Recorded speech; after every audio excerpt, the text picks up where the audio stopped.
দেখবে খাওয়ার পাতে অনেক দামি দামি মাছ থাকবে, মাংস থাকবে, চাটনি থাকবে, মিষ্টি থাকবে, পায়েস থাকবে, বিভিন্ন ধরনের সবজি থাকবে।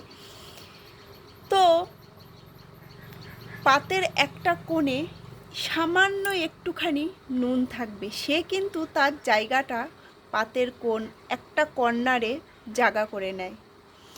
কিন্তু এই যে সমস্ত খাবার আছে, সেই সমস্ত খাবারের স্বাদ কিন্তু ওই সামান্য একটুখানি লবণই কিন্তু তাদের স্বাদটা বাড়িয়ে তোলে, মানে সেই স্বাদটাকে অমূল্য করে তোলে।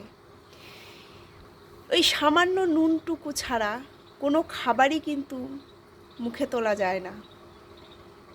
তো তার জায়গাটা সেই পাতের একটা কোণায়, একটা কর্নারে। তো এই কথাটার অনেক বড় মানে আছে। তো যাদের বোঝার তারা ঠিক বুঝবে।